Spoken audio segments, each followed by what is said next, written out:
Der Brei verliert einen guten Kunden, aber der Hubert holt ihn wieder zurück. Und für das darf er beim Geschäft wieder am Rand ein wenig mitdrehen.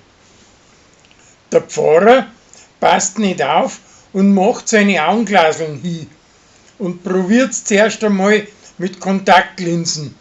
Aber da werden ihm seine Augen so tränzert, bis er schließlich seine geschliffene Taucherbrillen findet und aufsitzt.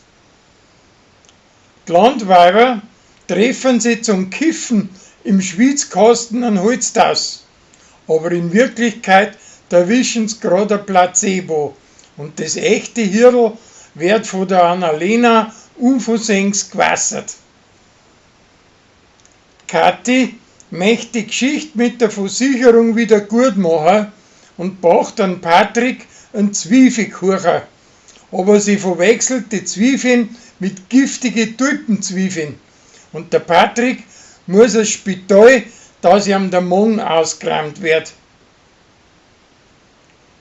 Das Hummerl sollte auf den Lorenz, sein Hund, aufschauen, aber er läuft ihm davon und ist ninderst mehr zum Finden. Und nachher haben sie schon geballen, dass ihm der Förster erschossen hat. Aber dabei hat ihm der das Tierheim gebrungen. Der Martin wird alle krantiger und zwiderner und drum schenkt ihm die Rosi einen Spielzeugsandkasten.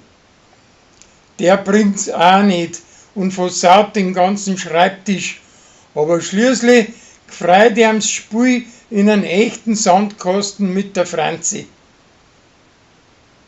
Das Zwiebel mag nimmer auf der Baustelle leben und über Nacht beim Hummerl. Der Roland bleibt daheim, aber er muss das Häusl vom Gmorsaal nehmen. Und da spart ihm der Pfarrer ein, ohne dass er's weiß. Also steigt er beim Fenster raus und der Gerstl sieht ihm dabei. Kathi reißt auf einen Maskerafestel einen auf, aber ohne Larve sieht's, dass das ein Ungustel ist, den wo's schon kennt. Der Christian kifft mit seinen Spezi und treibt sich alle mehr in die Rauschgiftsucht ein.